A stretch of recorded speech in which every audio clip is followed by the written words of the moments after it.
In suburban Pennsylvania, Keller Dover lives a quiet life with his wife Grace, teenage son Ralph, and young daughter Anna. On Thanksgiving Day, they join their neighbors Franklin and Nancy Birch for dinner. The meal is cheerful, filled with laughter and warmth. The children, Anna, Joy, Ralph, and Eliza, run around playing, asking to look for Anna's old toy whistle. After dinner, Anna and Joy wander outside. At first, no one worries. They've played outside many times before. But when the sun sets and the girls don't return, concern quickly turns to fear. Ralph admits he last saw them near a suspicious RV parked on the street.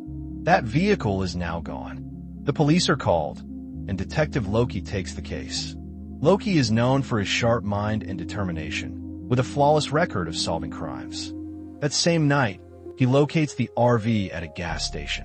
Inside is Alex Jones, a mentally challenged man living with his Aunt Holly. Alex is arrested, and hope surges through the parents. But when the RV is searched, it's spotless. No fingerprints, no trace of the girls. Alex is interrogated, but he says nothing useful.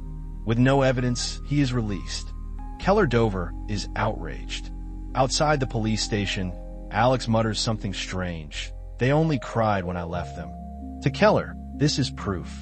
Proof that Alex knows where the girls are. But to the police, it's meaningless. Keller decides he cannot wait.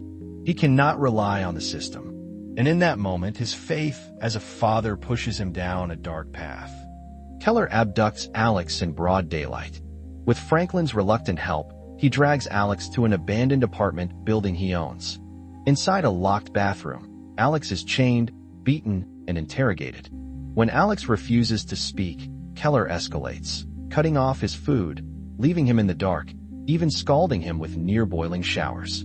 Each day, Keller convinces himself that this is necessary. Every second matters.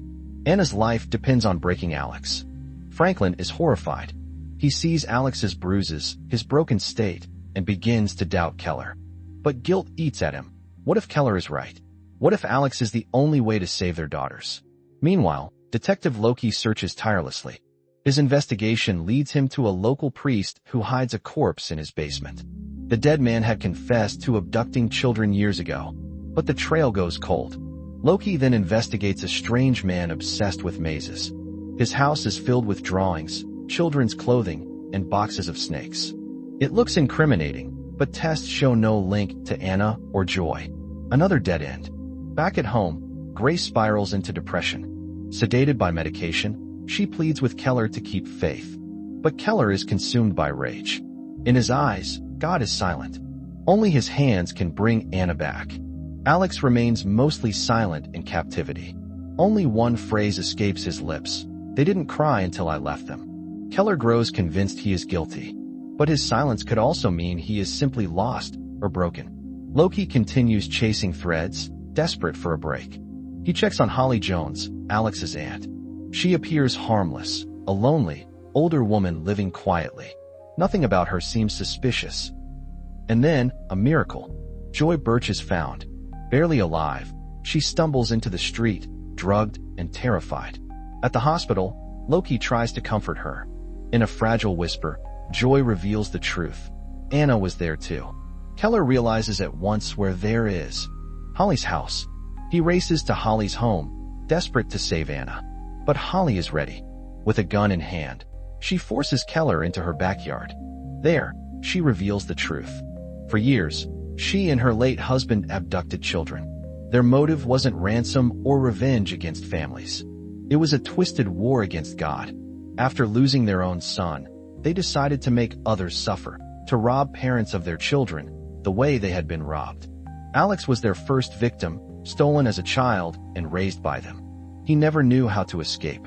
Now, Anna and Joy are the latest in a long line of stolen children. Before Keller can act, Holly forces him into a pit hidden in her yard, a dark, muddy grave where he is trapped, helpless. Above ground, Holly continues her twisted game. Detective Loki uncovers the truth just in time. He storms Holly's house, but she pulls a gun. A deadly struggle breaks out. Loki kills Holly, then frantically searches the home. In a locked room, he finds Anna, drugged but alive. He carries her out, rushing to the hospital through a storm, racing red lights, blood dripping from his own wounds. Against all odds, Anna is saved. The families are reunited. Tears flow. Joy clings to her parents. Anna opens her eyes to Grace's embrace. Relief washes over everyone. But Keller Dover is missing. No one knows where he went. To the police and the community, the case is closed. Detective Loki is hailed a hero. But in his heart, Loki is unsettled. Something gnaws at him, unfinished, unresolved.